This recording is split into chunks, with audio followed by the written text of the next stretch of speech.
नमस्कार दोस्तों। मैं सुमित कुमार स्वागत करता हूं आपका अपने चैनल एसके मैथ्स पर।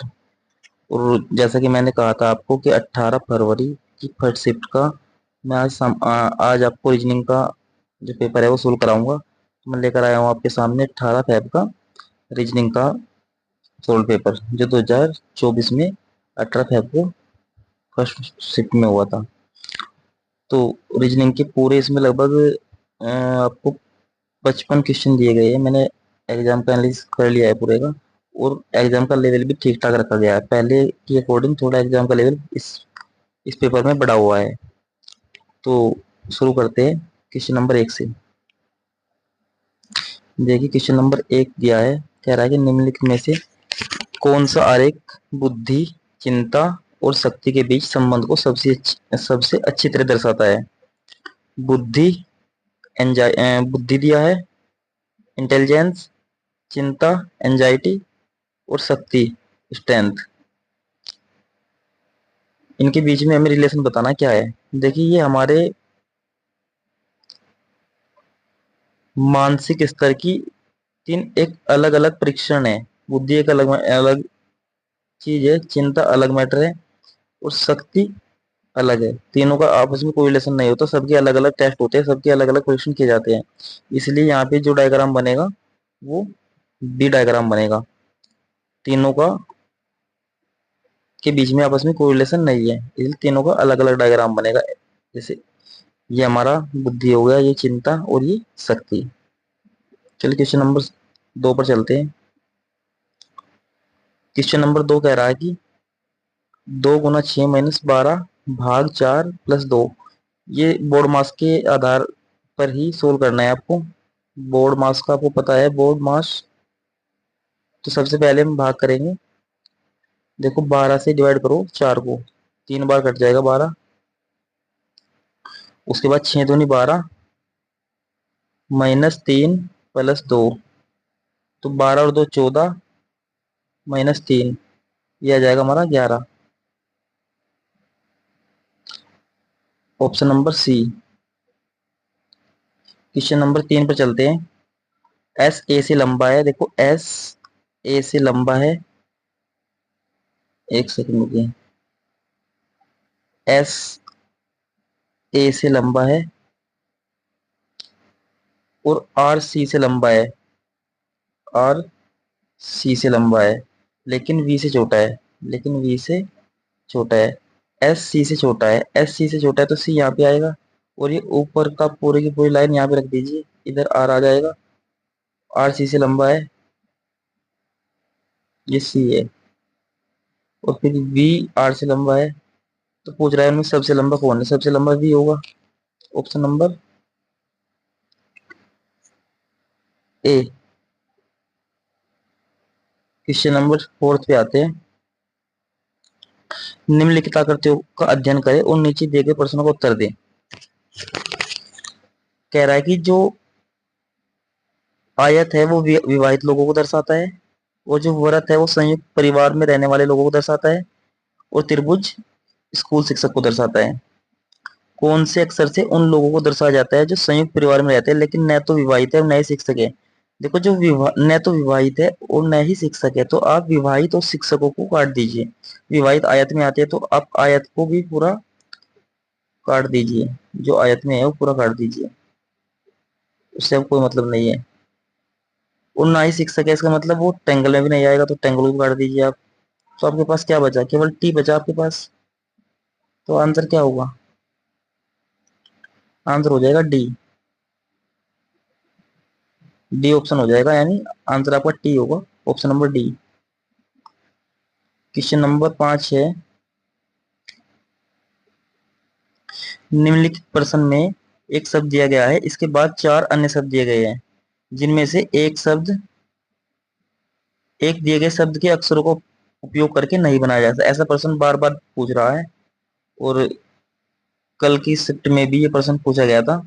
कल की दोनों शिफ्टों में, मतलब 17 है का जो एग्जाम हुआ था उसमें भी ये क्वेश्चन दोनों के उसमें सेट में आया था। कभी कहता है बनाया जा सकता है, कभी कहता है नहीं बनाया जा सकता, इसमें बोला है नहीं बनाया जा सकता। तो आप देख लीजिए। देखो पहले वाला लेते हैं, POLONIA। तो पी है, ओ ओ भी है, एल भी है, डबल ओ आ गया पहले में, जबकि एप्लीकेशन में एक ओ है, तो अब पहले आंसर आ जाएगा हमारा ऑप्शन नंबर ए। फिर कह रहा है कि एक घनाभकार लकड़ी के ब्लॉक की लंबाई 6 सेंटीमीटर है। देखिए ये क्वेश्चन जो है घन से संबंधित क्वेश्चन है, और घन से संबंधित क्वेश्चन में ये काफी टफ क्वेश्चन दिया है अब की बार। जनरली तो घन के क्वेश्चन जो आते हैं वो दो तीन फॉर्मूलों पर आधारित होते हैं। जैसे कोई घन होता है तो उसके कभी कभी पूछ लेता है कि कितने अगर n का मान उसमें दे दिया जाता है कि n का मान अगर 6 है या 4 है या 5 है तो कितने छोटे छोटे घन बनाए जा सकते हैं एक सतह पर। एक सतह रंगे घनों की संख्या बताइए, दो सतह रंगे घनों की संख्या बताइए, तीन सतह रंगे घनों की संख्या बताइए, या ऐसे घनों की संख्या बताइए जो जिस पर किसी पर भी रंग ना लगाओ। लेकिन ये क्वेश्चन थोड़ा अलग है क्योंकि इसमें जो है अलग अलग माप का घन बनाया गया है और अलग अलग रंगों से रंगा गया है, तो ये लेंथ क्वेश्चन है। एग्जाम में अगर कभी भी ऐसा क्वेश्चन आता है तो इस क्वेश्चन को सबसे लास्ट में कीजिएगा, क्योंकि ऐसा क्वेश्चन पे काफी टाइम लग जाता है। फिर भी मैं आपको बता देता हूँ तरीका, मैं आपको बता देता हूँ कैसे ये क्वेश्चन होने वाला था। आपको यहाँ पे एक घन की आकृति बना लेनी है। जैसे ही मैंने ये छोटा करके बनाता हूँ ताकि आ जाए इसमें। जैसे मैंने एक घन बनाया है, उसके बाद ये मैंने इसने बोला है एक घनाकार लकड़ी के ब्लॉक की लंबाई 6 सेंटीमीटर, चौड़ाई 4 सेंटीमीटर और ऊंचाई 1 सेंटीमीटर है। तो ये इस प्रकार मैंने घन बनाया।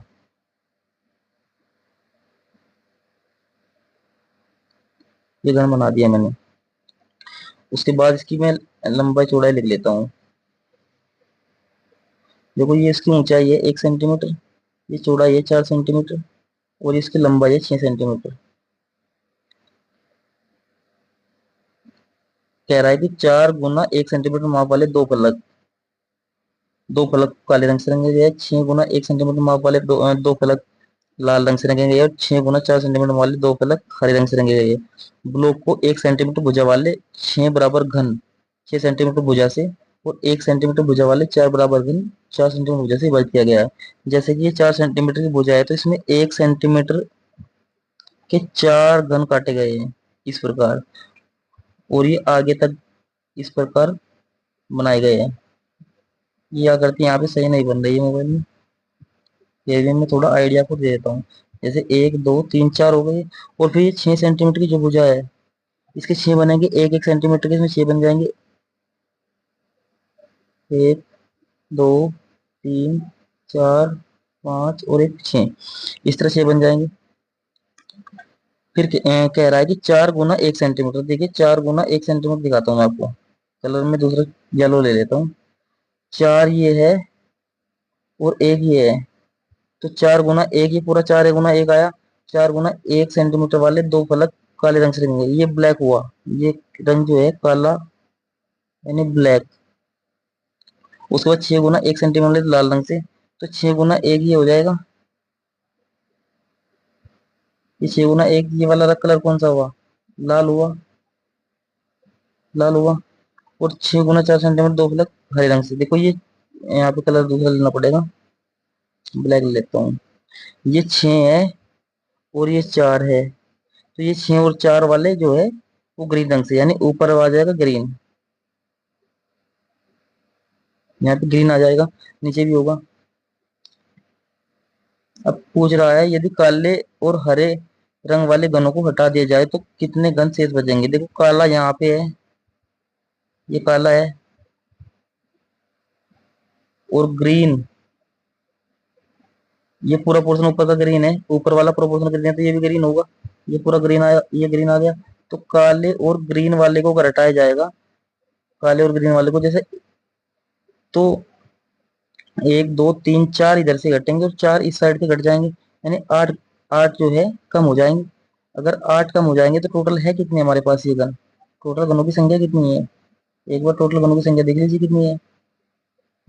यानी 6 गुना 4, 6 6 24 है हमारे पास टोटल घन, और उसमें से 4 और 4 8 घट जाएंगे, तो कितने बचे, 16 घन बचेंगे।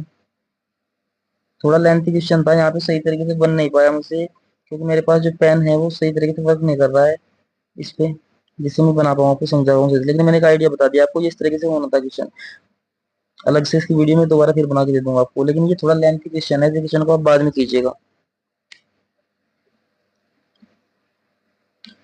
उसके बाद क्वेश्चन नंबर है हमारे पास, ये क्वेश्चन था हमारा 6।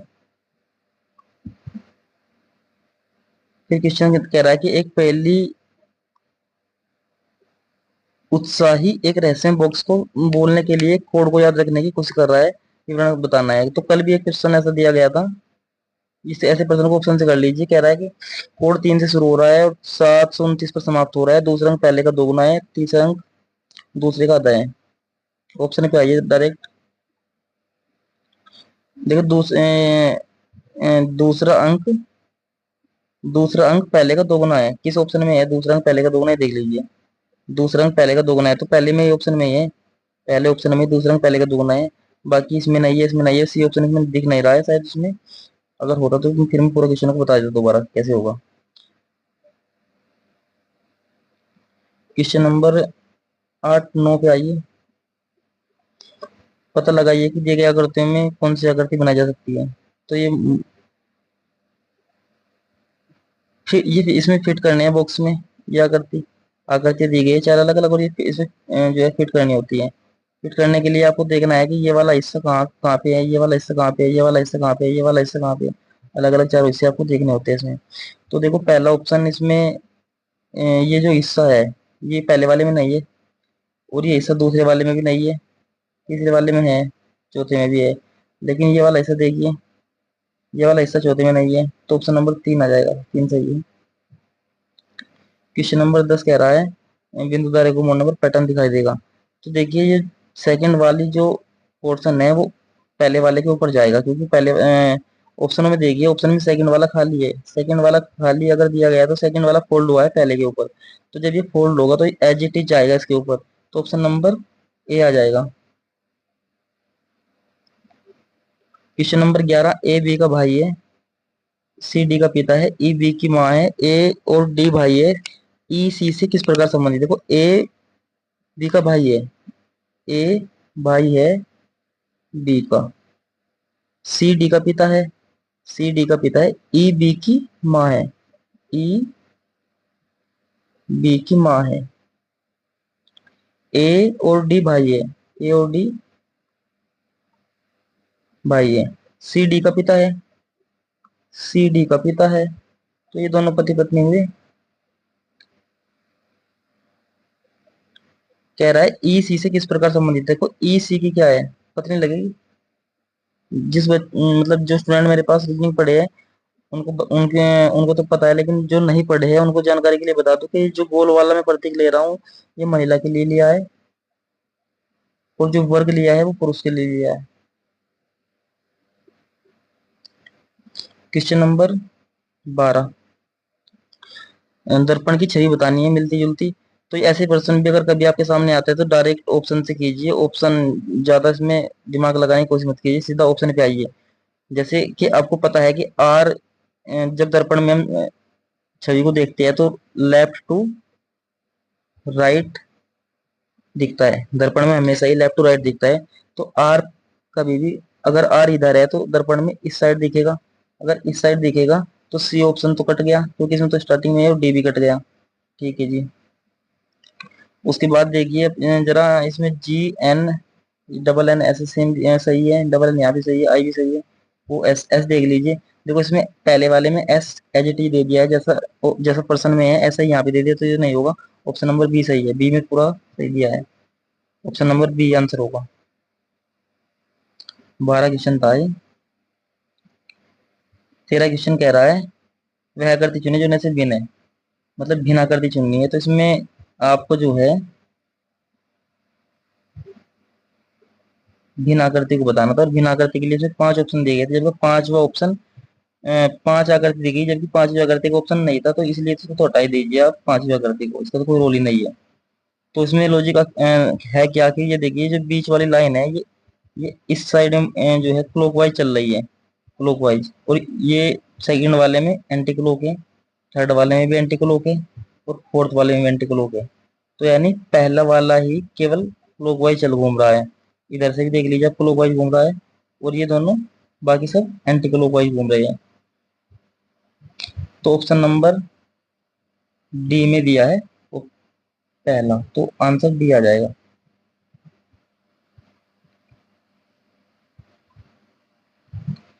क्वेश्चन नंबर 14 आ गया। एक टोकरी में 12 दर्जन सेब है। 2 दर्जन बाद में जोड़े जाते हैं। 10 सेब खराब हो गए जिन्हें हटा दिया गया। शेष को 2 टोकरी में समान रूप से स्थानांतरित कर दिया गया। प्रत्येक में कितने है ये बताना है। प्रत्येक टोकरी में कितने सेब है। तो एक टोकरी में 12 दर्जन सेब है। देखो एक टोकरी में 12 दर्जन सेब और 2 दर्जन बाद में आए, यानी 12 दर्जन सेब थे और 2 बाद में आए, तो टोटल 14 दर्जन हो गए। 14 गुना 12 कर लीजिए, टोटल सेबों की संख्या निकल जाएगी आपकी। तो 14 दूनी 28, हासिल 2, 14 एकम 14, 2 16, 168 सेब है टोटल, यानी 10 खराब हो गए तो 158 सेब बचे। 158 सेब बचे आपके पास। ये दोनों टोकरियों में बांट दो, बराबर बराबर बांट देने हैं। तो 2 7 14 और 2 9 18, 79, 79 आ जाएंगे दोनों में। तो ऑप्शन नंबर डी आ जाएगा। क्वेश्चन नंबर 15 पे आते हैं। कह रहा है कि आम की एक टोकरी में प्रत्येक 30 आमों के साथ एक आम खराब होता है। यदि प्रत्येक 4 खराब आमों में 3 बिक्री योग्य नहीं माना जाता, तो टोकरी में 12 आम बिक्री योग्य नहीं है, तो टोकरी में कितने आम है। मतलब 4 खराब हुए आमों से 3 बिक्री योग्य नहीं है। अगर 4 आम खराब है तो 3 उसमें से बिक्री योग्य नहीं है, ये बिक्री के लिए नहीं है। और उस टोकरी में कितने हैं, 12 आम बिक्री योग्य नहीं है। टोकरी में कह रहा है कि 12 आम बिक्री योग्य नहीं है, तो 3 12 का कितना गुना है, 4 गुना। 4 गुना है ना, 3 12 का 4 गुना है। तो 4 का 4 गुना कितना होगा, 16। यानी 16 आम खराब है। यहाँ पे 4 आम खराब थे, रियल में 16 आम खराब है। फिर कह रहा है कि 30 आम पर एक आम खराब है, यानी एक आम खराब पर टोटल 30 आम है। तो 16 पर कितने होंगे, 16 3 48, 480 होंगे। टोटल 480 आम है। ऑप्शन नंबर ए आ जाएगा। दोबारा से फिर बता देता हूँ अगर समझ नहीं आया तो। देखो, 4 खराब आम पर 3 बिक्री के लिए नहीं है, बिक्री योग्य नहीं है, ये बिक्री योग्य नहीं है, नहीं है। और टोकरी में कह रहा है कि 12 आम बिक्री योग्य नहीं है, यानी 3 बिक्री योग्य नहीं है तो 4 आम खराब है। जब 12 बिक्री योग्य नहीं होंगे तो कितने आम खराब होंगे। 3 का कितना गुना है, 12, 4 गुना। तो 4 का 4 गुना कितना हुआ, 16, यानी 16 आम खराब होंगे। जब 12 बिक्री योग्य नहीं होंगे तो 16 आम खराब होंगे। और फिर कह रहा है कि जब एक आम खराब होता है तो टोटल 30 आम होते हैं। दिया है ना ऊपर की लाइन में कि प्रत्येक टोकरी में 30 आमों के साथ एक आम खराब होता है, यानी एक आम खराब होता है तो 30 आम टोटल होते हैं। जब 16 आम खराब होंगे तो 16 या 48, 480 आम होंगे। टोटल 480 आम है। तो ऑप्शन नंबर ए आ जाएगा। नेक्स्ट क्वेश्चन पे चलते हैं। 16, निम्नलिखित में से कौन सा विकल्प नीचे दिए गए शब्दों को सार्थक क्रम दर्शाता है। आपको ये पता होना चाहिए, अगर ऐसा क्वेश्चन कभी भी आपके सामने आता है तो ऐसे क्वेश्चन को बिल्कुल भी समय बर्बाद नहीं करना है। उसको मिलाना नहीं है कि पहले कौन सा आएगा, सबसे लास्ट में देखो कौन सा आएगा। सबसे लास्ट में आपको पता है कि मृत्यु के बाद अंत्येष्टि होती है, तो अंत्येष्टि का मतलब 3 नंबर लास्ट में आएगा। तो 3 देख ली किसमें है, पहले में नहीं है, दूसरे में नहीं है, तीसरे में नहीं है, तो बी ऑप्शन आ गया। आप चेक भी करना चाहो तो चेक कर लीजिए, कोई बड़ी बात नहीं है। देखो, पहला जन्म होगा, फिर दूसरे पे 5 शिक्षा होगी, फिर तीसरे पे 4 विवाह होगा, फिर मृत्यु होगी और फिर लास्ट में अंत्येष्टि होगी। तो इस प्रकार ये क्वेश्चन हो जाते हैं। 16 तक हम पहुंच चुके हैं। उसके बाद में जीके स्टार्ट हो गई है। अब ये शायद रीजनिंग आगे आएगी इसमें। मैथ स्टार्ट हो गया यहाँ पे, ये आगे रीजनिंग यहाँ पे।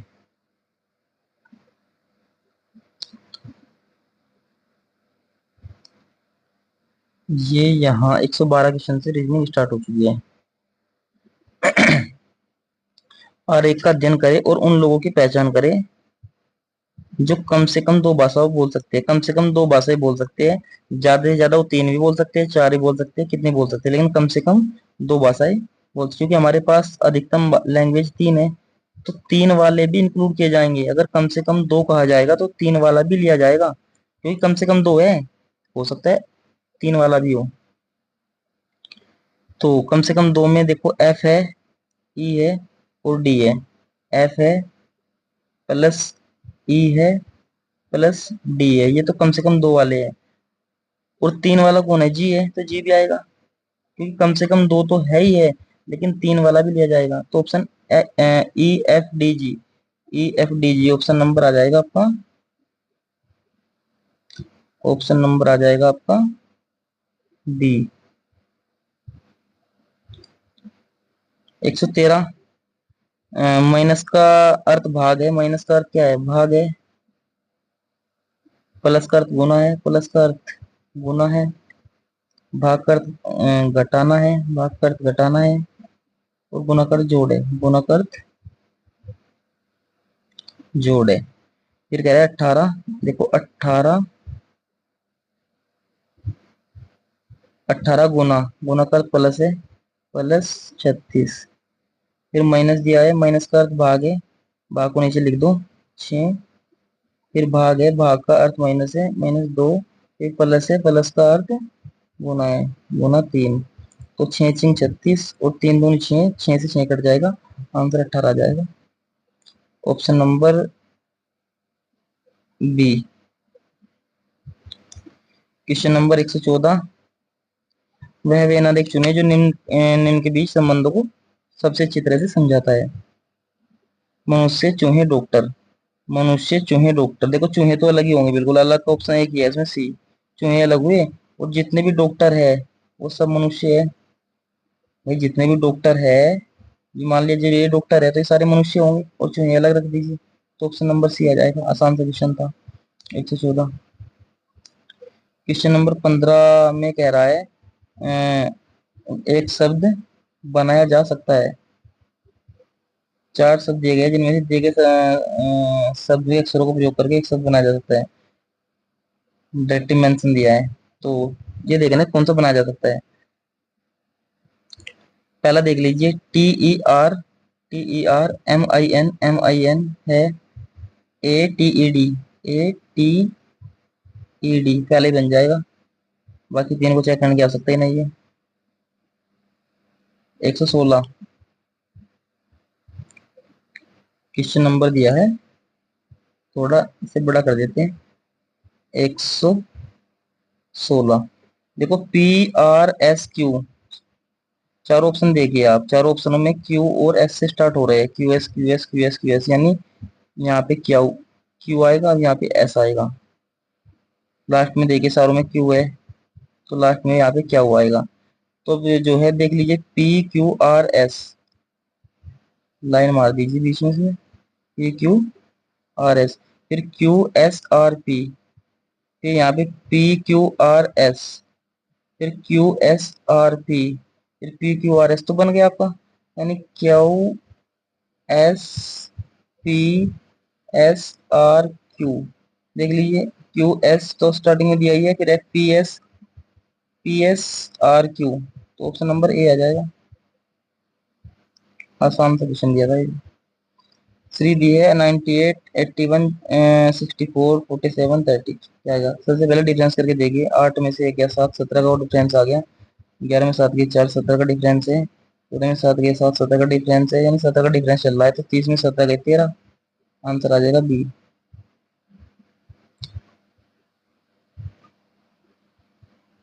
क्वेश्चन नंबर 118, दर्पण की छवि बतानी है। दर्पण की छवि मैंने आपको बताया है, लेफ्ट टू राइट घूमता है दर्पण हमेशा। दर्पण की छवि देखिए, देखो ये जो लाइन दी है, ये जो निशान दिया है, ये निशान ऐसे ही आएगा पास में दर्पण में, तो ऐसे किसमें, कौन से ऑप्शन में चेक लीजिए, इसमें तो नहीं है, इसमें भी नहीं है, इसमें भी नहीं है, सी ऑप्शन में दिया है, एक ही ऑप्शन ऐसा है जिसमें दिया है, सही है। 118 हो गया, 119 आ जाइए। जैसे BGE को उसने AGDJ लिखा है, तो उसी प्रकार DBHI को क्या लिखा जाएगा। तो देखो उसमें एक एक घटा रखा है, पहले सेकंड वाला इसमें सेम रखा है, पहले में बी से एक गया तो आपका सी, बी से एक गया तो ए आया, तो इसी प्रकार डी से एक गया तो सी, तो ये दो ऑप्शन कट जाएंगे, आपका ए और सी बचा। उसी प्रकार जी को उसने जी सेम रखा है, तो बी को सेम लिखेगा, तो ऑप्शन नंबर डी आ जाएगा। क्वेश्चन नंबर 120 में काउंटिंग दे रखी है इसने, तो लिख लीजिए त्रिभुजों की काउंटिंग 1 2 3 4 5 6। जैसे आप इनको काउंट करोगे 1 और 2 3 और 4, 1 और 2 3 और 3 6 और 4 10 5 15 6 21, आंसर आ जाएगा आपका 21, यानी ऑप्शन नंबर बी। एक व्यक्ति घर से पश्चिम दिशा में 6 किलोमीटर चलता है। इस क्वेश्चन को आप डायग्राम से भी कर सकते हैं, डायग्राम बना के दिशा, एक सेकंड,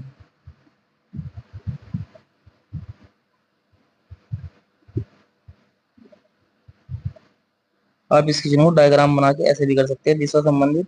और अगर ऐसे नहीं करना चाहते तो आप NESW के माध्यम से भी इसको कर सकते हैं। जैसे बताता हूँ मैं आपको, एक व्यक्ति घर से पश्चिम की ओर 6 किलोमीटर चलता है, तो पश्चिम यानी पश्चिम की ओर 6 किलोमीटर चला, फिर दाएं मुड़ता है 11 किलोमीटर चला। जैसे दाएं मुड़ेगा तो ऐसे घूम के इधर दाएं आएगा, तो 11 किलोमीटर चला। फिर दाएं मुड़ता है तो 12 किलोमीटर चला, फिर 12 किलोमीटर चला। फिर दाएं मुड़ता है तो फिर 12 किलोमीटर चला, और फिर दाएं मुड़ता है तो फिर 6 किलोमीटर चला।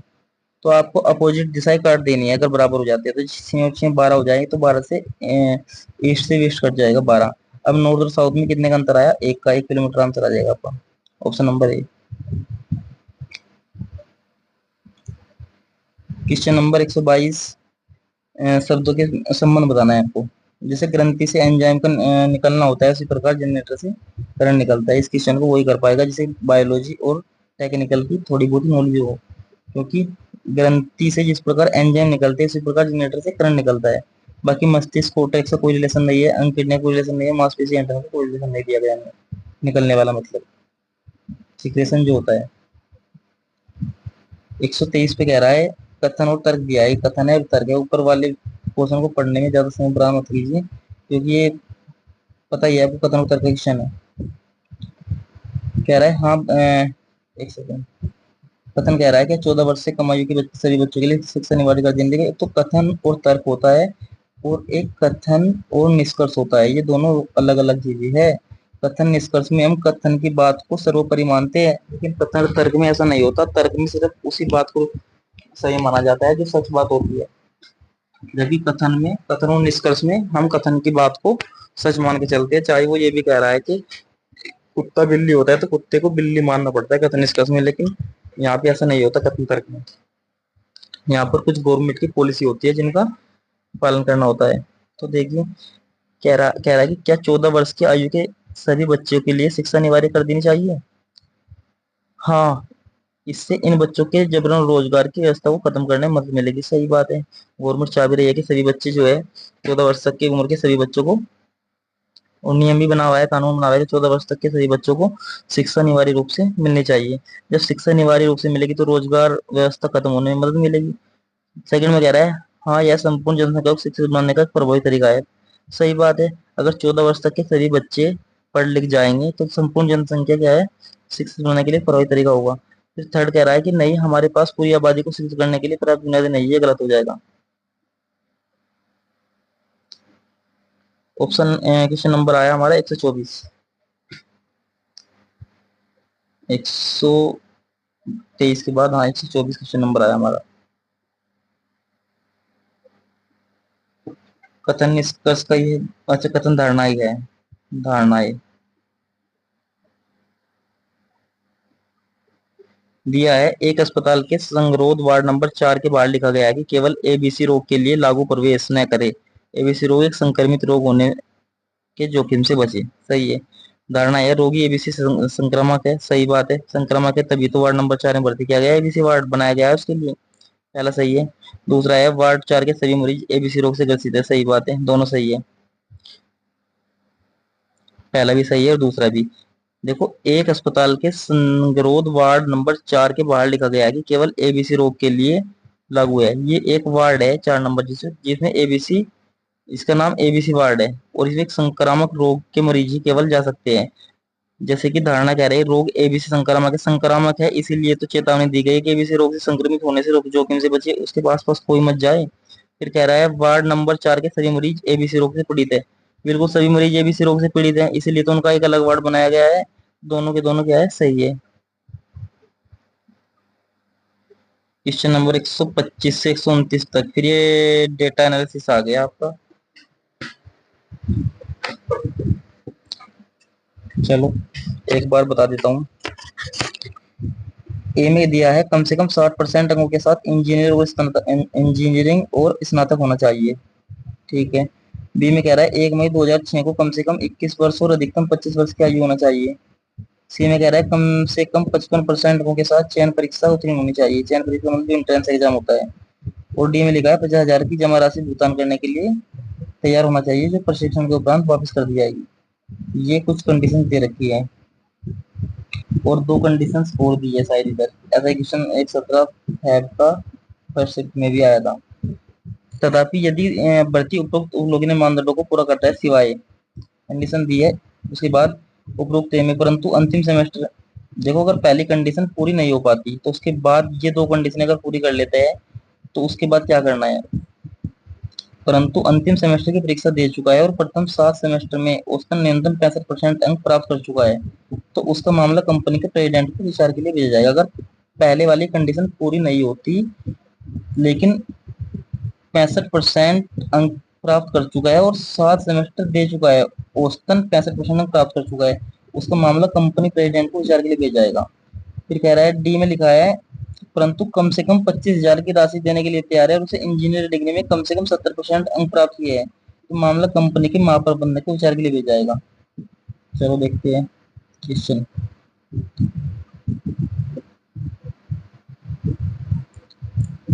125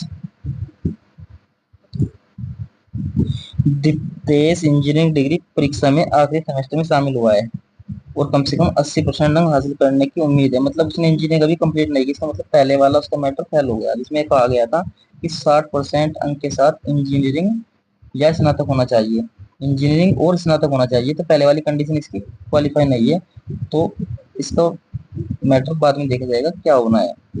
आगे बढ़िए। और कम से उम्मीद कर रहा है पहले 7 सेमेस्टर का कुल स्कोर 75% है, सही है, चलो ये तो चल जाएगा। उसने अभी किस साल की उम्र पूरी की है, उसने चयन परीक्षा में 66% अंक प्राप्त किया। चयन परीक्षा में कितने लाने थे, चयन परीक्षा में 55 लाने थे, 66 ले आया, चलो ये तो हो गया, सही है। वो 50,000 भी जमा कर रहा है, 50,000 भी दे रहा है, चयन परीक्षा भी कर ली और 21 साल की उम्र भी पूरी कर ली। उम्र का देख लीजिए, अभी 21 साल की उम्र पूरी कर ली और उम्र का कितना दिया उसने, एक बार देख लीजिए उम्र का कितना दिया है। 1 मई 2006 को कम से कम 21 वर्ष, इसका मतलब जब ये कंपनी का फॉर्म डाल रहा है तब ये इसकी एज कंप्लीट है, इसलिए इसने बोल दिया कि 21 साल पूरी हो चुकी है। तो केवल इसकी पहली कंडीशन पूरी नहीं है, तो पहली कंडीशन जब पूरी नहीं होती है तो यहाँ पे क्या दिया था, जब पहली कंडीशन पूरी नहीं होती है तो कहा था कि परंतु अंतिम सेमेस्टर की परीक्षा दे चुका है और 65% अंक लाया हो, औसतन 65% अंक लाया हो, तो मामला कहाँ भेजा जाएगा, रेजिडेंस के विचार के लिए भेजा जाएगा। परंतु अंतिम सेमेस्टर में परीक्षा दे चुका हो, प्रथम 7 सेमेस्टर का औसतन 65% अंक प्राप्त कर चुका हो, तो इसका मामला कहाँ जाएगा, क्योंकि पहले वाली कंडीशन भी पूरी नहीं है लेकिन इसने डी वाली कंडीशन पूरी कर ली। इंजीनियरिंग में आखिरी सेमेस्टर में शामिल हुआ 80% लिया है, 7 सेमेस्टर तक उसे कुल 75% है, औसत भी इसका सही है, तो इसका मामला प्रेसिडेंट को भेज जाएगा। 125 का आ गया हमारा ए। 126 माही 68% अंकों के साथ 2003 में उत्तीर्ण हुई।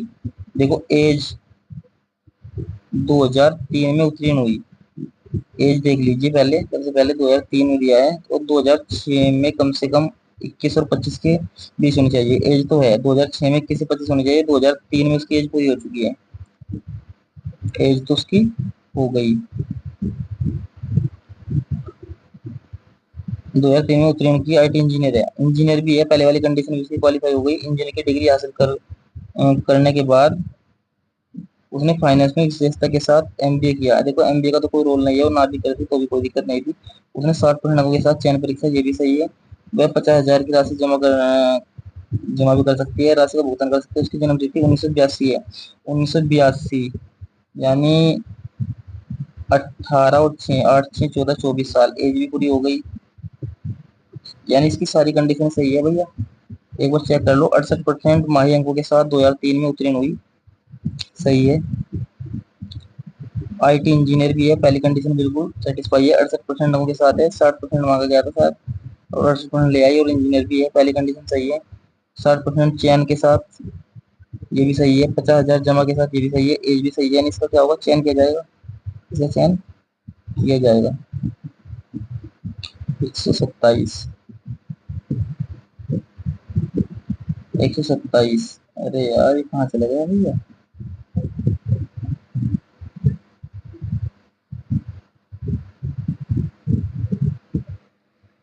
आ गए 127 पे। श्याम मैकेनिकल इंजीनियर की अंतिम सेमेस्टर परीक्षा में शामिल हुआ और परिणाम प्रतीक्षा प्रतीक्षा है, मतलब अभी तक उसका परिणाम नहीं आया, यानी पहले वाली कंडीशन इसकी पूरी नहीं हो पाई है। उसने 7 सेमेस्टर में प्रत्येक में प्रथम श्रेणी हासिल की है।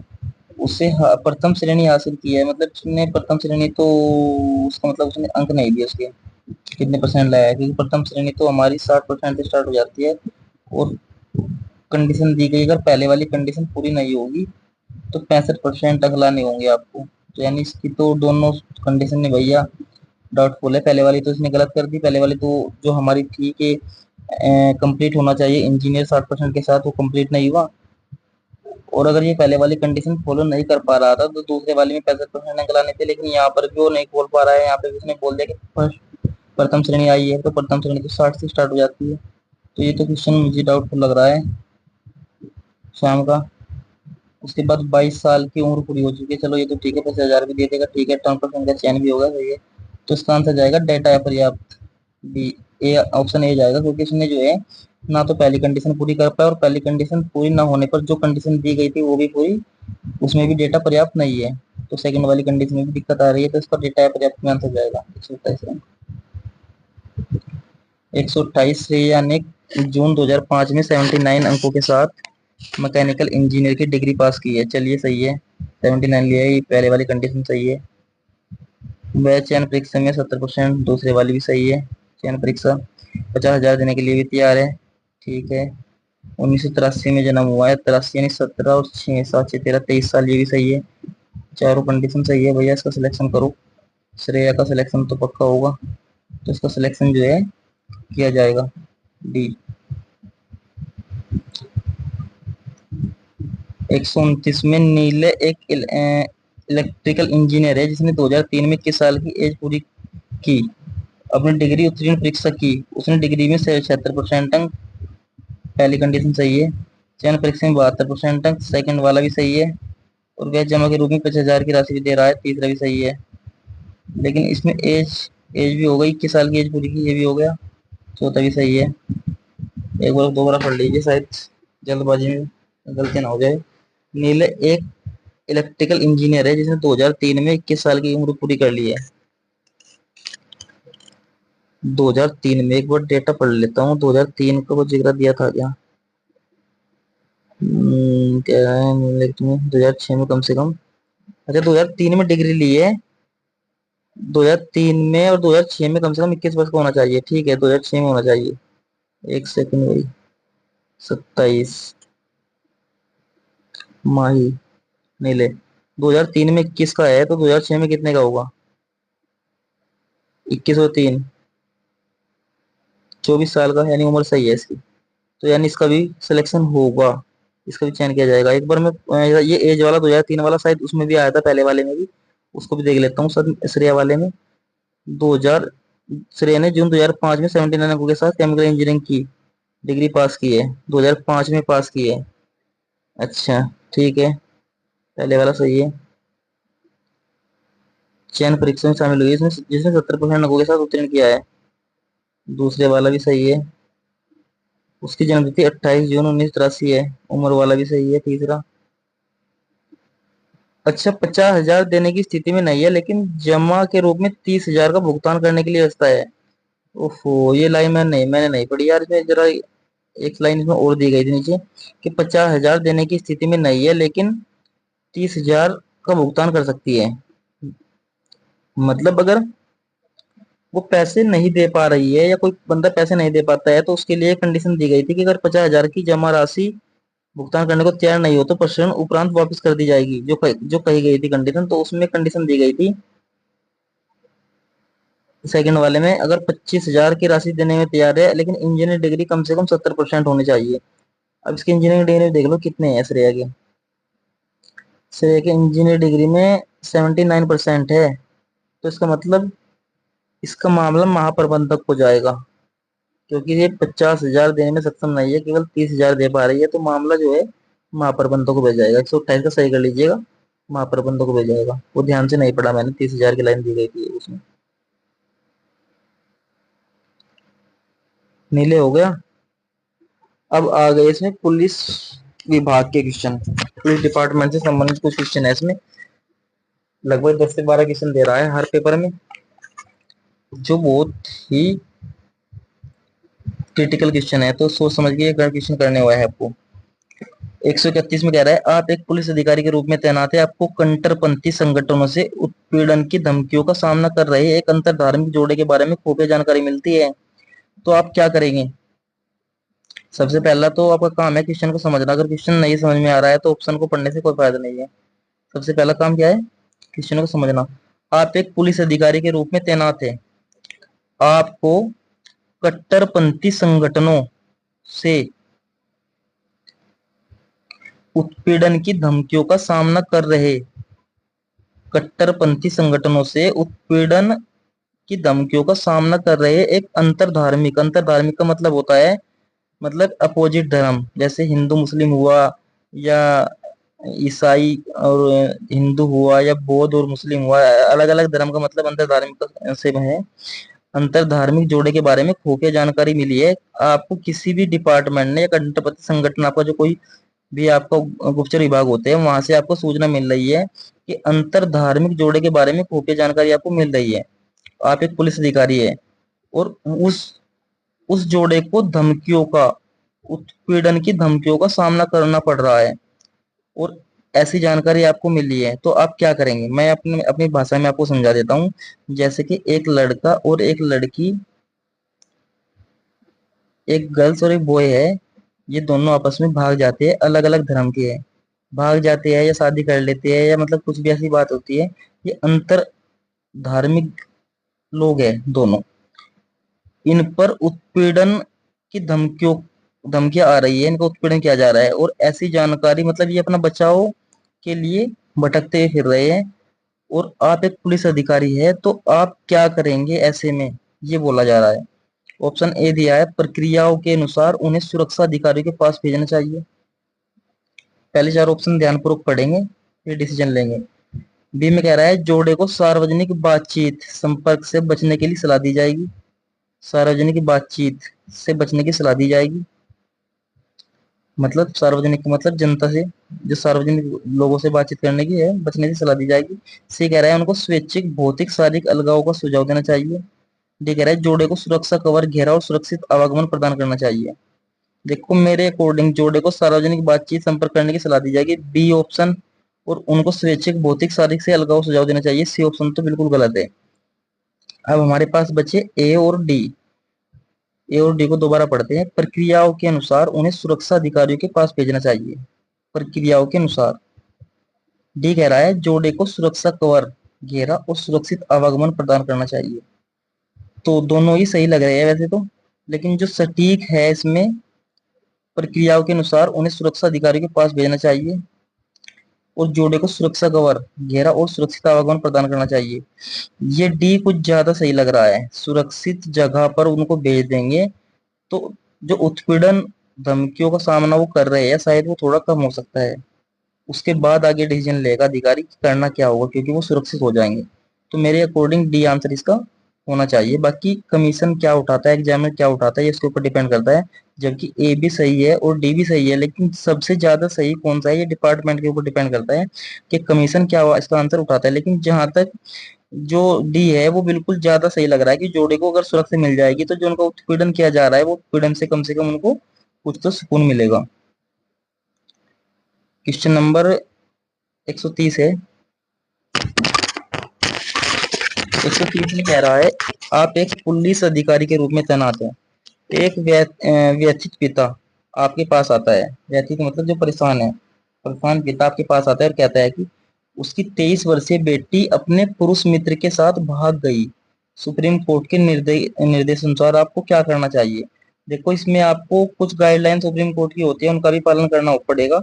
अगर आपको सुप्रीम कोर्ट की कुछ गाइडलाइन का अगर नहीं पता है तो फिर यहाँ पे हो सकता है आप क्वेश्चन में गलती कर दे, क्योंकि अलग अलग समय पर सुप्रीम कोर्ट के अलग अलग डिसीजन आते हैं ऐसी कंडीशन में, क्रिटिकल सिचुएशन में, जो हमें फॉलो करने पड़ते हैं। मतलब जनरली एक अधिकारी को कानून का जो अधिकारी होता है उसे फॉलो करने पड़ते हैं। तो यहाँ पर उन्हीं नियमों का पालन आप करोगे तो ये क्वेश्चन सही हो पाएगा। मतलब आप एक पुलिस अधिकारी के रूप में तैनात है, 23 वर्षीय व्यतीत पिता जो परेशान है वो आपके पास दौड़कर आया, रोता रोता कह रहा है कि मेरी 23 वर्षीय बेटी एक पुरुष मित्र के साथ, अपने मित्र के साथ भाग गई है। देखो 23 वर्षीय बेटी भागी है, इसका मतलब वो बालिक है। वो क्या है? बालिक है, 18 साल प्लस का बालिक माना जाता है। और खुद भागी है तो लड़के पे अपहरण का जो है केस भी नहीं लिखवा सकते, क्योंकि उसने खुद बताया कि वो भाग गई है। तो सुप्रीम कोर्ट ऐसे कंडीशन में क्या निर्देश दे सकता है? चलो ऑप्शन पढ़ते हैं। निपटान के लिए शिकायत को ग्राम सभा के पास भेजना चाहिए, सही है एक हिसाब से अगर देखा जाए तो, लेकिन अभी आंसर नहीं देंगे। फिर कह रहा है यदि सहमति हो तो आपराधिक आरोप के बिना सुलह का समर्थन करना चाहिए। यदि सहमति हो तो आपराधिक आरोप के बिना सुलह का समर्थन करना चाहिए, ये भी सही लग रहा है थोड़ा। पुरुष मित्र को फुसलाने के आरोप में गिरफ्तार, ये तो बिल्कुल गलत होगा क्योंकि दोनों बालिग है। अगर लड़की भागी है तो लड़का बालिग के साथ ही, देखो लड़के का दिया तो नहीं है, लेकिन चूंकि पिता के अकॉर्डिंग लिखवाया गया स्टेटमेंट है कि लड़की भागी है तो लड़के को भी बालिग माना जाएगा।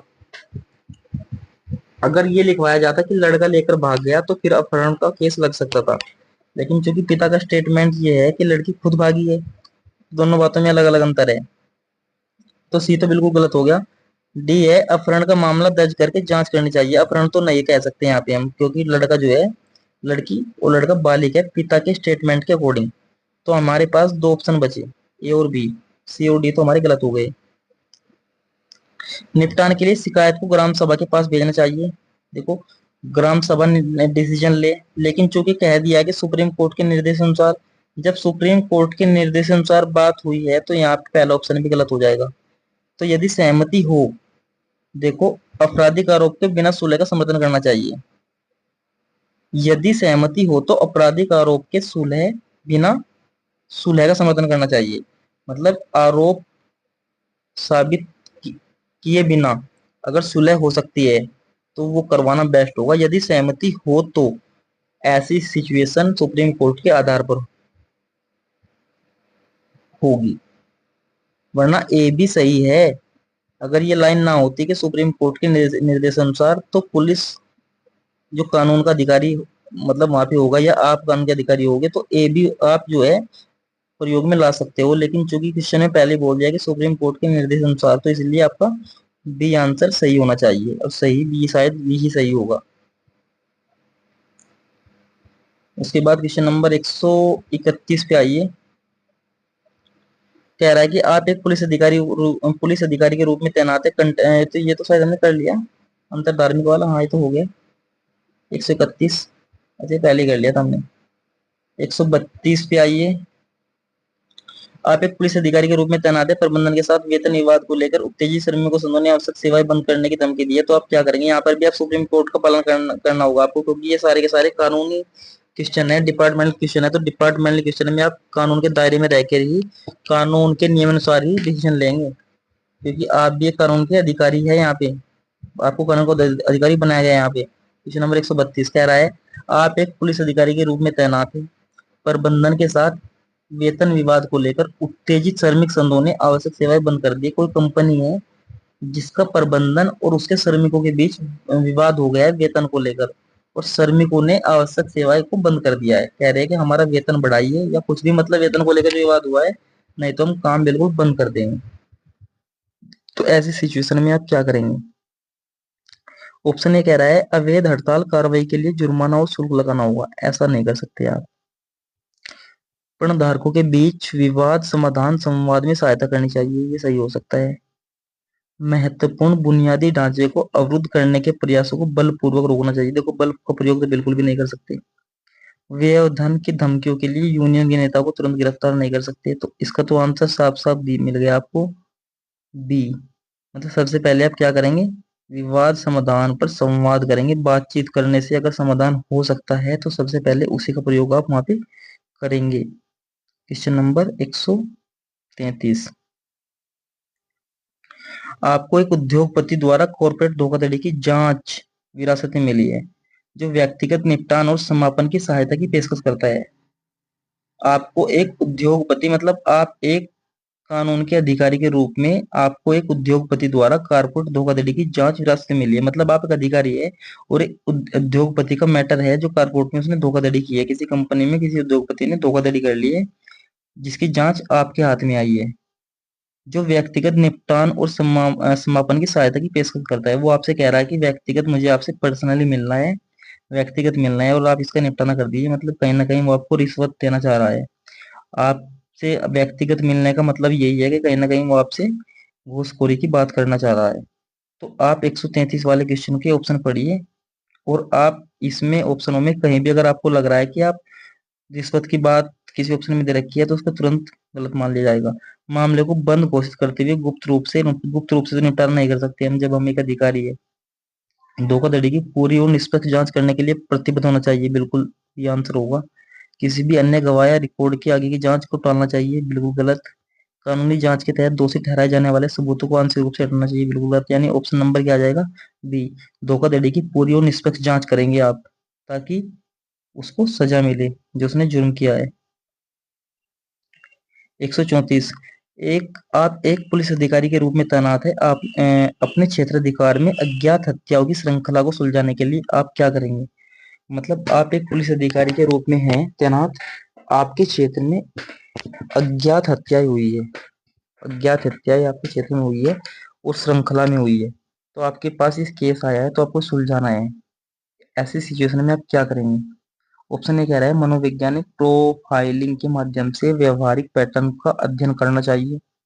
मनोवैज्ञानिक प्रोफाइलिंग, मनोवैज्ञानिक साइकोलॉजी कोई प्रोफाइल होती है उसका प्रयोग आप करेंगे, हो सकता है शायद, लेकिन अभी रुक जाइए। ऑप्शन दूसरा देखते हैं। संपूर्ण क्षेत्रीय आबादी की पूर्ण डीएनए, ये तो गलत होगा। मतलब ये कह रहा है कि जिस क्षेत्र में श्रृंखला में हत्या हुई है उस पूरी जनसंख्या का डीएनए करवाइए, ये तो पॉसिबल नहीं होता कभी भी। एक अधिकारी कोई अपना डीएनए क्यों करवाएगा।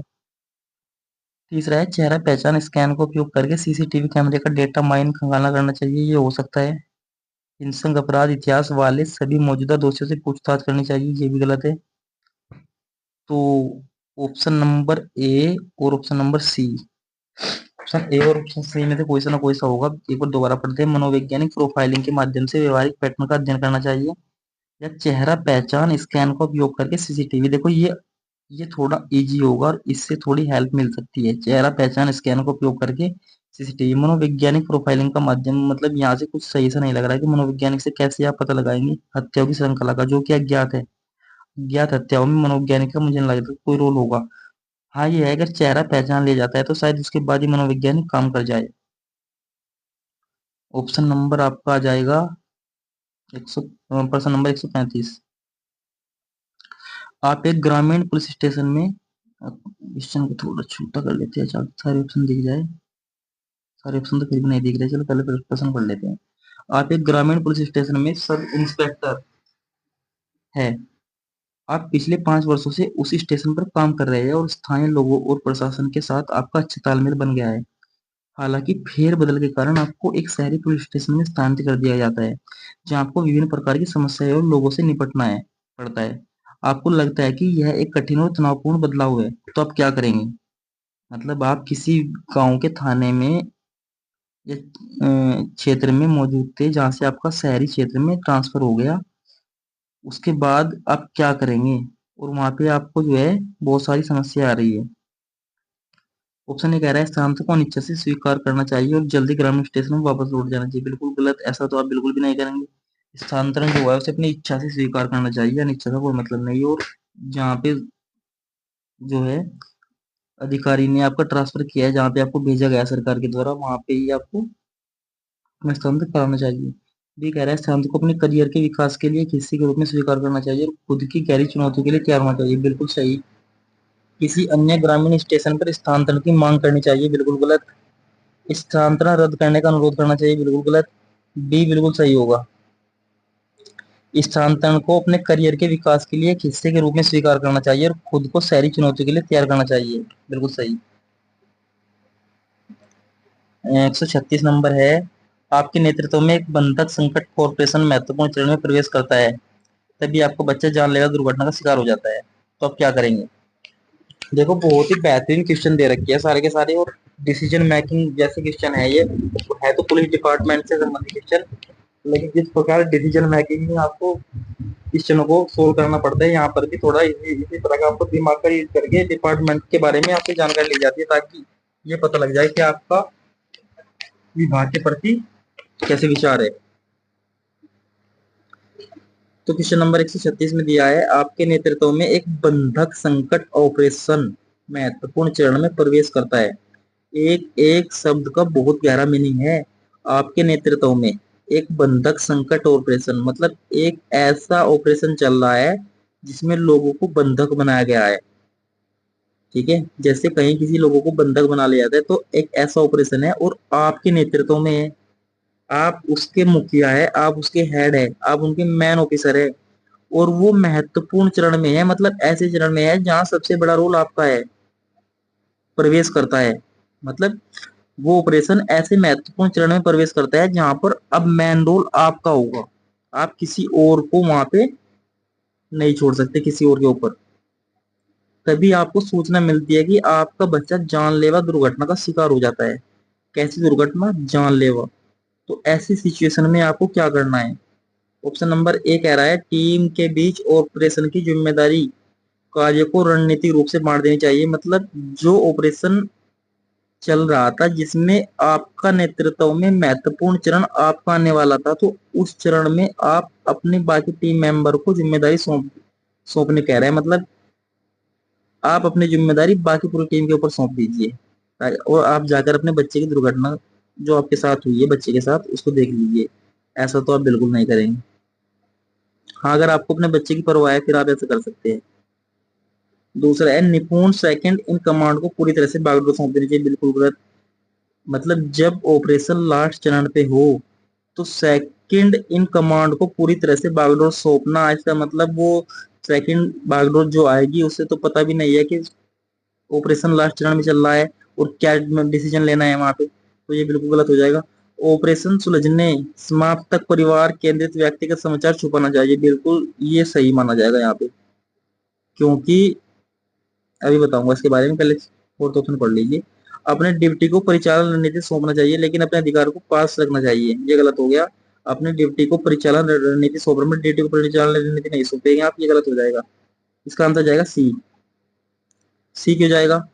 क्योंकि पुलिस डिपार्टमेंट की नौकरी में जब शपथ ली जाती है तो ये सारी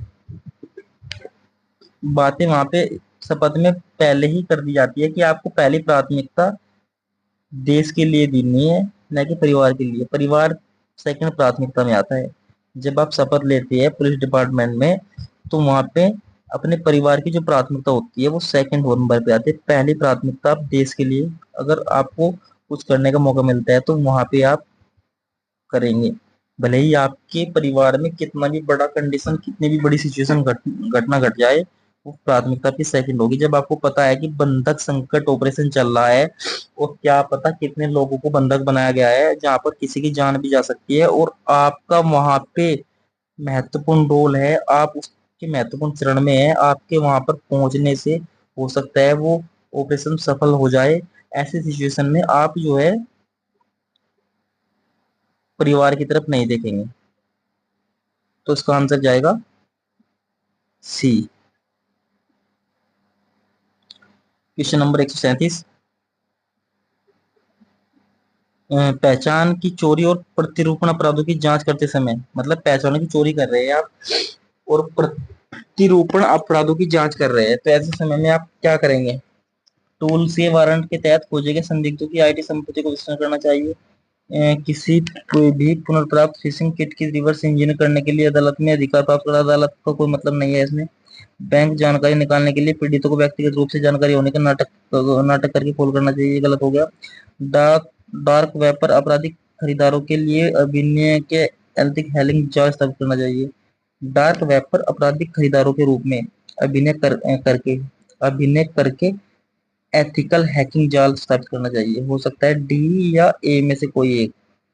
अब ये कमीशन के ऊपर डिपेंड करता है, क्योंकि पर्सन के ऑप्शन थोड़े ऐसे दिए हैं जिसके बारे में थोड़ी जानकारी, सामने जानकारी आम आदमी को नहीं होती।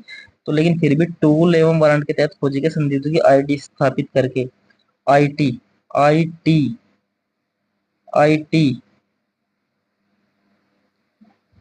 इंफॉर्मेशन टेक्नोलॉजी, संपत्ति को विश्लेषण, मतलब जो आपको टेक्नोलॉजी बताई गई है उस टेक्नोलॉजी के आधार पर आप टूल्स, आपके पास जो वहाँ पे सामान मिलता है आपको, जो इंफॉर्मेशन टेक्नोलॉजी के अंतर्गत जो आपको सामान बताया जाता है ऐसे केसेस में, वहाँ इसका ए सही हो सकता है। ए इसका सही हो सकता है। डार्क वेब पर आपराधिक, डार्क वेब पर अपराध अभिनय अभिनय करके ये थोड़ा सही नहीं लग रहा है, लेकिन ए इसका सही हो सकता है। 137, 138।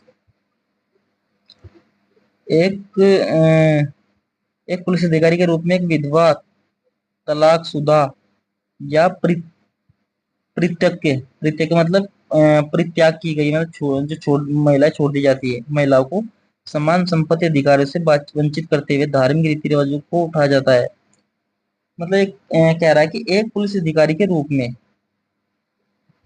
विधवा, तलाकशुदा या परित्याग महिला को समान संपत्ति अधिकारों से वंचित करते हुए कुछ धार्मिक रीति रिवाजों को उठाया जाता है। मतलब ये क्वेश्चन में कहना चाह रहा है कि एक ऑफिसर के ऊपर कुछ महिलाएं आरोप लगा रही है कि उन्हें जो है वंचित कर दिया गया धार्मिक रीति रिवाजों का प्रश्न उठा के। तो ऐसी सिचुएशन में आपके ऊपर ये केस आया है तो आप क्या करेंगे? यदि समुदाय में मानदंड लंबे समय से स्वीकृत है तो मामलों को तुरंत खारिज कर देंगे, बिल्कुल गलत। देरी को कम करने के लिए मामलों को फास्ट ट्रैक अदालत में भेजा, अदालत में कहाँ से भेज देंगे, अदालत को कोई मैटर ही नहीं है यहाँ पे। लैंगिक अपराधों का जिला, लैंगिक का कोई मतलब नहीं, केवल जो है महिलाओं की बात हो रखी है। अनुचित पारंपरिक रीति रिवाजों का स्थान लेने वाले कानूनों का हवाला देंगे, बिल्कुल डी सही है। डी बिल्कुल सही होगा। अगर किसी पुलिस अधिकारी के ऊपर कुछ महिलाएं आरोप लगाती है कि जो है इन्होंने हमारे साथ जो है रीति रिवाजों को और विधवा, तलाकशुदा और परित्याग महिलाओं को संपत्ति छीनने के लिए जो है हमें वहां से वंचित कर दिया गया है, तो और आपके ऊपर वो केस आता है, आप वहां पे बड़े अधिकारी है, तो आप जो है अनुचित पारंपरिक रीति रिवाजों के स्थान लेने वाले कानूनों का हवाला देंगे। मतलब आप बताएंगे कि ऐसी स्थिति स्थिति में अगर कोई पुलिस अधिकारी या कर्मचारी किसी भी महिला के ऊपर ऐसी स्थिति में उन्हें वंचित करता है तो इस कानून के तहत, जो अनुचित पारंपरिक रीति रिवाजों वाला कानून है, आप इस कानून के तहत आप जो है इसके सजा के हकदार है। आपको ऐसा नहीं करना चाहिए था, तो इसका आंसर दिया जाएगा। 137 है, पहचान की चोरी और प्रतिरूपण अपराधों की जांच करते समय आप क्या करेंगे? ये तो हो गया टूल वाला। 139, पुलिस अधिकारी के रूप में कुछ जनजातीय गलती से आतन अपराधी समझे जाने की शिकायत करती है। एक पुलिस अधिकारी के रूप में कुछ जनजातीय गलती से आतन अपराधी समझाने की शिकायत करते हैं, मतलब पुलिस अधिकारी के ऊपर यहाँ भी आरोप लग रहा है, कुछ जनजाति आरोप लगा रही है कि आदतन अपराधी समझे जाने की, उन्हें अपराधी बताया जा रहा है किसी पुलिस अधिकारी के लिए, तो क्या करेंगे आप? बलात् कबूलनामे स्वीकार की निगरानी के लिए निगरानी शिकायत प्रकोष्ठ स्थापित करेंगे। बलात् कबूलनामे मतलब जबरन, जबरन कबूलवाया जा रहा है, ऐसा ऐसा निगरानी के लिए शिकायत प्रकोष्ठ सही है, थोड़ा सही लग रहा है। वंचित जनजातियों के अपराधी को नियुक्त करते हुए विविधता कोटा लागू करेंगे, ऐसा नहीं करेंगे। सहभागिता दृष्टिकोण को पुनः व्यवस्थित करने के लिए समुदायों के साथ बैठ के करना चाहिए। सहभागिता दृष्टिकोण को पुनः व्यवस्थित करने के लिए पुनः समुदायों के साथ बैठक करिए, ऐसा नहीं करेंगे। पारंपरिक मान्यताओं को पुनर्जीवित करने के लिए बड़े पैमाने पर परामर्श कार्यक्रम लागू करेंगे। पारंपरिक मान्यताओं को कह रहा था कि आपराधिक समझे जाने के लिए पारंपरिक मान्यताओं को पुनर्जीवित करने के लिए बड़े पैमाने पर परामर्श लागू करेंगे, ऐसा भी नहीं करेंगे। ये सही लग रहा है रोलर में। देखो ऑप्शन ए और डी में तो कोई भी उठा सकता है केमिकल, लेकिन ए थोड़ा सही लग रहा है कि बलात् कबूला जबरन कबूलनामे, मतलब जबरदस्ती जो है किसी जाति को जबरदस्ती अपराध घोषित करवाया गया है, तो इसमें बलात् कबूलनामे स्वीकारोक्ति मतलब जबरन स्वीकार स्वीकार नहीं करने के लिए निगरान शिकायत प्रकोष्ठ स्थापित करना चाहिए, ये सही है। 140 है, एक पुलिस अधिकारी के रूप में आप एक आपराधिक जांच में शामिल है, निम्नलिखित में से उस दस्तावेज का नाम क्या है जिसे आपको जांच पूरी करने के बाद अदालत में जमा करना होगा? मतलब आपके पास कोई जांच आ रही है, तो जब वो जांच कंप्लीट हो जाती है तो जांच कंप्लीट करने के बाद जब आप उसको अदालत में जमा करते हैं तो उससे कहा जाता है चार्जशीट बोलते हैं उसको, क्या बोलते हैं? चार्जशीट, चार्जशीट बोलते हैं इसको। चार्जशीट मतलब आरोप पत्र, चार्जशीट मतलब आरोप पत्र बोलते हैं इसको। एक पुलिस अधिकारी के रूप में आप एक आपराधिक जांच में शामिल है। निम्नलिखित में से उस दस्तावेज का नाम क्या है जिसको आप जांच पूरी करने के बाद अदालत में देंगे। जब कोई केस होता है, जब कोई एफआईआर की जाती है, तो एफआईआर पूरी करने के बाद जब उसमें पूरा का पूरा जो है सबूत एविडेंस इकट्ठे किए जाते हैं, इकट्ठे करने के बाद सब कुछ फाइनल हो जाता है तो चार्जशीट तैयार की जाती है। उस चार्जशीट तैयार करने की को ही जो है उसको ही अदालत में पेश किया जाता है। उसके बाद ही जो है अदालत मुकदमा दर्ज कर दो, मुकदमा जो है आगे चलता है। मुकदमा तो पहले ही हो जाता है लेकिन मुकदमा आगे बढ़ता है, आगे चलता है चार्जशीट जब अदालत में पहुंचती है और उस चार्जशीट के आधार पे ही मुकदमा चलता है। तो चार्जशीट मतलब आरोप पत्र, हिंदी में बोला जाता है उसको आरोप पत्र। अगर जो है ये हिंदी वाले, हिंदी में कोई दिक्कत आती है तो आप इंग्लिश में भी उसको देख सकते हैं। इसको इंग्लिश में क्या कहते हैं, तो इंग्लिश में उसको चार्जशीट कहते हैं। देखो लिखा भी है शायद नीचे, चार्जशीट। 141। सामुदायिक पुलिसिंग का कौन सा पहलू आपको सबसे अधिक प्रभावित करता है? सामुदायिक पुलिसिंग पुलिसिंग समुदाय द्वारा रिपोर्ट की गई आपात स्थिति के द्वारा उसको जल्दी प्रतिक्रिया करना, समस्या को रोकने के लिए निवासियों के विश्वास तालमेल बनाना, समस्याओं को रोकने के लिए निवासियों के साथ विश्वास और तालमेल बनाना। सामुदायिक मतलब समाज की पुलिसिंग का कौन सा पहलू आपको सबसे अधिक प्रभावित करता है? देखो पुलिसिंग का मतलब जब तक नहीं पता होगा तब तक ये क्वेश्चन नहीं हो पाएगा। इस क्वेश्चन में छुड़वा दे रहा हूँ, मुझे पुलिसिंग का यहाँ एग्जैक्ट मीनिंग नहीं पता है कुछ। पता करूंगा पहले, मैं नेट पे चेक करूंगा, उसके बाद में इस क्वेश्चन को शायद आपको बताऊंगा अगली वीडियो में।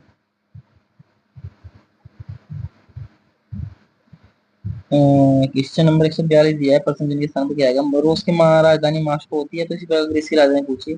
ग्रीस की राजधानी होती है एथेंस। आपने क्वेश्चन पढ़ा होगा पहले ओलंपिक्स कहाँ हुए थे? पहले ओलंपिक्स ग्रीस की राजधानी, ग्रीस की राजधानी एथेंस, एथेंस में ही तो हुए थे। तो ग्रीस की राजधानी क्या है? ये तो साफ साफ क्वेश्चन कई सारी बुकों में भी दे रखा है, इसका है एथेंस। एक पुलिस अधिकारी के रूप में कुछ समूह पारंपरिक धार्मिक मान्यताओं के विपरीत एलजीबीटीक्यू अधिकारों को कायम रखने वाले कानूनों में संशोधन की मांग करते हैं। एक पुलिस अधिकारी के रूप में कुछ समूह पारंपरिक धार्मिक भावनाओं के विपरीत एलजीबीटीक्यू अधिकारों को कायम रखने वाले कानूनों का संशोधन की मांग करते हैं। तो आप क्या करेंगे? L G B T Q. देखो एलजीबीटीक्यू का मतलब आपको पता होना चाहिए। एलजीबीटीक्यू एक संगठन, एक नाम है, एक जैसे एल का मतलब होता है शायद लेस्बन, लेस्बन, लेस्बेन, समलैंगिक। जी का मतलब गे, बी का मतलब बाइसेक्सुअल, बाइसेक्सुअल, टी का मतलब ट्रांसजेंडर और क्यूरी। तो मतलब ये एक नाम दिया गया है जिसमें एक ऐसा संगठन है जिसमें समलैंगिक से संबंधित है। जहाँ समलैंगिक जैसे ट्रांसजेंडर हो गए, गे हो गए, समलैंगिक हो गए, ये सब इसमें आते हैं। तो कह रहा है पुलिस अधिकारी के रूप में कुछ समूह पारंपरिक धार्मिक भावना के विपरीत एलजीबीटी के अधिकारों को कायम रखने वाले कानूनों में संशोधन करने की मांग कर रहे हैं। तो आप क्या करेंगे? आप मानव अधिकार आयोग में सीधे नियुक्त होने वाले प्रतिनिधि को नियुक्त करेंगे। मानव अधिकार में सीधे नियुक्त होने वाले प्रतिनिधि को नियुक्त करना चाहते हैं, गलत हो गया। हिंसा की धमकी देने वाले कट्टरपंथी तत्वों की निरोधात्मक गिरफ्तारी,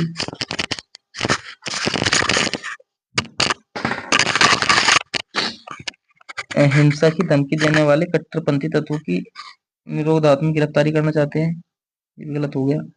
धार्मिक सिद्धांतों के सामंजस्य बिठाने के लिए सामुदायिक बैठ के फिर चर्चा करनी चाहिए, ये थोड़ा सही लग रहा है।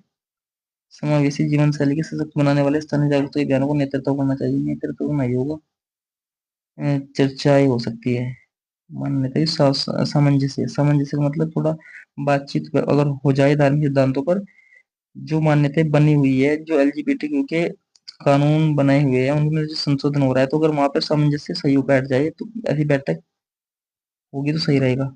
सी लगाऊंगा मैं इसका, बाकी कंफर्म नहीं कह सकता कि सी है, लेकिन मैं सी लगाऊंगा इसका। अब कमीशन क्या उठाया, कमीशन ने क्या उठाया वो चेक कर लेना। ये क्वेश्चन थोड़े डाउटफुल क्वेश्चन होते हैं। क्वेश्चन नंबर कर रहे थे हम कौन सा? सामुदायिक पुलिसिंग तो हो गया था। छुड़वा दिया था मैंने। तो क्वेश्चन नंबर 144 है, सीरीज दी गई है। देखो ये लेंथी सीरीज है, इसकी सीरीज को फिलहाल मैं छुटवा दे रहा हूँ, बाद में बताऊंगा। मैंने कर लिया है सीरीज मैंने, जो है, लेकिन थोड़ा लेंथी है, मेरे पास समय थोड़ा कम है और काफी लेंथी वीडियो हो चुकी है पहले ही। इसलिए जो एक दो क्वेश्चन छुटा है मैं अगली वीडियो में उसे करवा दूंगा, या फिर अलग से वीडियो, छोटी सी वीडियो बना के उसमें मैं क्वेश्चन को डाल दूंगा। थोड़ा लेंथी क्वेश्चन है, सीरीज का पैटर्न मुझे पता है और आंसर ही पता है, 505 है, क्योंकि मैं एक बार क्वेश्चन को निकाल चुका हूँ। तो मैं बाद में इसको बता दूंगा आपको। फिलहाल के लिए मेरे पास समय कम है, तो मैं जल्दी जल्दी से दो चार क्वेश्चन आपको करा देता हूँ। जितने बचे 145 है, 10 क्वेश्चन और है। 10 क्वेश्चन में थोड़ा फास्ट फास्ट आपको करा रहा हूँ। जैसे रोमन दिया है, रोमन का मतलब आप आर को लिखोगे 18, ओ को लिखोगे आप 15, 18 15, एम को 13, ए को 1 और एन को 14। जैसे आप इनको जोड़ोगे, 8 और 1 9 पे आई आ जाएगा, 5 और 1 6 पे ई आ जाएगा, 3 और 1 4 पे डी आ जाएगा। आप देखो आई ई डी, आई ई डी, सॉरी 5 और 6 पे एफ आ जाएगा। आई एफ डी बना है, तो इससे भी लॉजिक बता दिया मैंने आपको क्या चल रहा है। तो वाटर का मतलब 23, डब्ल्यू का मतलब 23, और 23 का मतलब 3 और 2 5, ई से स्टार्ट होगा, यानी पहले ऑप्शन दोनों कट गए, ये बचा। बस अगला देख लीजिए आप, एफ का मतलब कितना होता है, ए का मतलब कितना होता है एक, तो एक पे कितना आएगा, ए आएगा, तो ऑप्शन नंबर डी आ जाएगा। Question number 140। फिर वही क्वेश्चन दे दिया आपको तीसरा वाला, तो आप वो फिर वही लॉजिक लगाइए इसमें, एन ई एस डब्ल्यू। ये बहुत बेहतरीन प्रोसीजर है जो मैं बता रहा हूँ आपको, ये तरीका सही है। ऐसे लाइन खींचना चाहते हैं तो लाइन लाइन खींचिए, नहीं खींचना चाहते तो ऐसे कर लीजिए, कोई दिक्कत नहीं है। यहाँ पे कलर दूसरा ले रहा हूँ मैं। 10 किलोमीटर, एक व्यक्ति पूर्व दिशा में 10 किलोमीटर चलता है, तो पूर्व को मतलब क्या होता है, ईस्ट वेस्ट, पूर्व दिशा में 10 किलोमीटर चलता है। 10 किलोमीटर पूर्व दिशा में चला दिया। फिर दाएं मुड़ता है तो 5 चलता है, फिर से दाएं मुड़ता है तो 11 चलता है, फिर से दाएं मुड़ता है और 5 चलता है, और फिर से बाएं मुड़ता है और 1 चलता है। तो देखो नॉर्थ और वेस्ट को 5 कट जाएगा, 11 और 1 12 में से 10 गए, 2 किलोमीटर बचा। 12 वेस्ट और ईस्ट का कितना, 10, 12, 11 1 12, 12 से 10 गए, 2 किलोमीटर आंसर आ जाएगा। Option number C. Question number 147 दिया है, निम्नलिखित में से कुछ सब जगह जिनमें से इसका मुझे समान बताना है। बोस्टन, क्वेडेक। देखो बोस्टन, ये क्वेश्चन मेरे पास, मेरे सामने दो बार आया है। एक बार मेरे सामने अभी मैं पेपर सोल्व कर रहा था प्रैक्टिस करते, तो तब भी ये प्रश्न आया था, किसी चीज का प्रैक्टिस आया था, उसमें भी क्वेश्चन मैंने देखा है। तो इस क्वेश्चन का आंसर एग्जाम में क्या उठा है मुझे नहीं पता, लेकिन फिलहाल इसका आंसर यहाँ पे बी आएगा, क्वे। क्योंकि सारे के सारे जो है जहाज के हिस्से बताए गए थे उसमें, कि जहाज के हिस्से है सारे, और ये जहाज का हिस्सा नहीं है, ये जहाज को खड़ा जहाँ पे किया जाता है उसका हिस्सा है। Question number 148। सोनी शब्द के पहले, तीसरे, पांचवें, आठवें अक्षरों का उपयोग करके। इस क्वेश्चन को भी आप जो है फिलहाल छोड़ दीजिए, बाकी तो ऐसी कोई बात नहीं, मैं इसे करवा दूंगा। लेकिन क्वेश्चन ये एग्जाम में इस क्वेश्चन को वही कर पाएगा जिसे इंग्लिश के वोकेबलरी के अच्छी तरह नॉलेज हो। अगर नॉलेज नहीं है, नॉलेज 50% से 60% भी है, तो भी इस क्वेश्चन के गलत होने के 90% चांस है, 1% गलत हो सकता है। क्योंकि आपने दो शब्द तो बना दिए, SOUR, श्योर बना दिया आपने, ROUS, आपने एक दो शब्द और बना दिया, लेकिन हो सकता है एक दो शब्द और बन जाए। तो इसलिए ये वोकैबलरी के ऊपर डिपेंड करता है कि कितने शब्द बन पाएंगे नहीं बन पाएंगे। ये क्वेश्चन अधिकतर बच्चे छोड़ कर आते हैं जिनकी इंग्लिश कमजोर होती है। इंग्लिश भले ठीक ठाक हो, जिनकी वोकैबलरी कमजोर है। अगर जिसकी वोकैबलरी अच्छी है, अच्छी खासी है, तो वो उस क्वेश्चन को करे, अन्यथा इस क्वेश्चन को छोड़ दे। इस क्वेश्चन पे गलत होने के चांस ज्यादा होते हैं। मैं सलाह आपको ये दूंगा कि ऐसा क्वेश्चन अगर आता है, अगर कोई इजी क्वेश्चन है तो आप कर दीजिए। अगर 3 4 वर्डों का कोई क्वेश्चन दिया है और हार्ड क्वेश्चन लग रहा है, तो आप तुरंत छोड़ दीजिए, क्योंकि आप देख सकते हैं कि 3 से अधिक भी ऑप्शन है, और 3 से अधिक है तो आप खुद समझ लीजिए कितने भी बन सकते हैं। Question number 149। 149 में दिया है कि 5 बजकर 20 मिनट पर घंटे की सुई घूम चुकी हो कितना। देखो घंटे की सुई 1 घंटे में 30 घूमती है, तो 5 में कितना घूमेगी, 5 से 15, 150, और 20 मिनट, 1 मिनट में आधा घूमती है, तो 20 में कितना घूमेगी, 10 मिनट, तो 160 डिग्री घूम जाएगी। 160 डिग्री।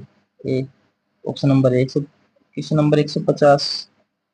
अच्छा इधर आ गया मैं, ये हो गया था ठीक है, क्वेश्चन नंबर 150 आ गया हमारा। लगता है कि क्वेश्चन छोटे हैं बीच में, शायद मैं देख लूंगा, चलो एक बार। 150 आ गया।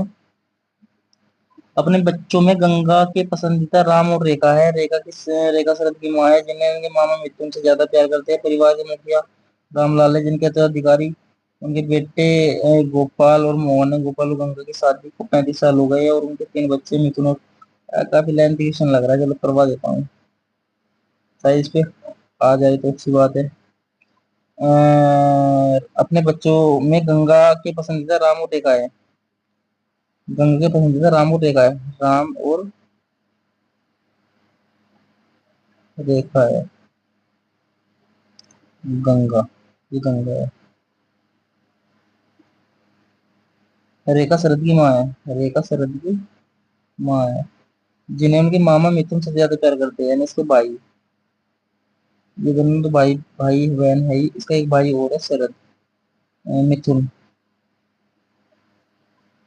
मिथुन सबसे ज्यादा प्यार करते हैं। परिवार के मुखिया रामलाल है। परिवार के मुखिया कौन है? रामलाल है। उनके उत्तराधिकारी उनके बेटे गोपाल और मोहन है। गोपाल यानी इसका एक भाई और है। अच्छा, इसका पति गोपाल हुआ, गंगा का पति, और मोहन इसका भाई हुआ। ठीक है। गोपाल और गंगा की शादी हुई है। ठीक है, कर दिया मैंने पहले ही। 35 साल हो गए। उनके 3 बच्चे हैं, 1 2 3 सही है। मिथुन और मोहन के बीच का रिश्ता है। मिथुन और मोहन के बीच का रिश्ता है।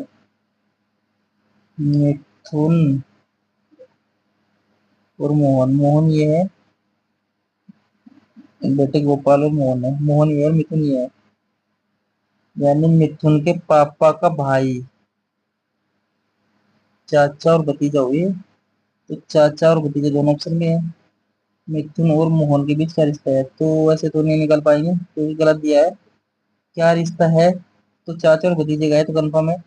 लेकिन ऐसा है कि अगर ऐसा प्रश्न कभी आता है, जैसे उसने दिया है कि क्या रिश्ता के बीच में है और ऑप्शन मैच नहीं कर रहे हैं, तो आप एक बार इंग्लिश में देखो क्वेश्चन को, लास्ट में क्या पूछ रहा है। How is Mithun related to Mohan. मतलब Mithun related to Mohan. Mithun related to Mohan मतलब मिथुन मोहन से कैसे संबंधित है। मिथुन मोहन से कैसे संबंधित है, तो मिथुन मोहन का भतीजा है। मिथुन मोहन का क्या है? भतीजा है। तो यहाँ पे आंसर भतीजा दोगे, ना कि अंकल, क्योंकि मिथुन रिलेटेड टू साफ साफ दिया है। Mithun, how is Mithun related to Mohan. How to, Mithun Mohan से कैसे संबंधित है। हो सकता है अगर हिंदी में गलत दिया है तो इंग्लिश में पढ़ के सही कर लीजिएगा। और एग्जामिनर भी हमेशा इंग्लिश को सही मानता है। तो ये तो हो गए सारे क्वेश्चन यार, कुछ छूटा तो नहीं क्वेश्चन बीच में, क्योंकि मैंने शायद एक बार शायद बंद हुआ था बीच में, तो पुलिस वाले सारे हो गए। चलिए, कोई क्वेश्चन अगर छूटा होगा तो मैं बाद में देख लूंगा एक बार, लेकिन काफी लंबी वीडियो हो गई है, इसलिए मैं ज्यादा, ऐसे सारे क्वेश्चन हो गए। एक चीज तो क्वेश्चन जो मैंने छुटवाया है आपसे बस वही है, बाकी सभी हो गए। चलिए दोस्तों, धन्यवाद इतनी लंबी वीडियो में आज साथ देने के लिए। और कल भी शायद एक पेपर में मैथ और रीजनिंग दोनों की साथ कोशिश करूंगा कि वीडियो डाल दूँ। उसके बाद फिर मैं स्टार्ट करूंगा आपका रीजनिंग का पार्ट और मैथ का पार्ट अलग अलग से पूरा। ठीक है, धन्यवाद।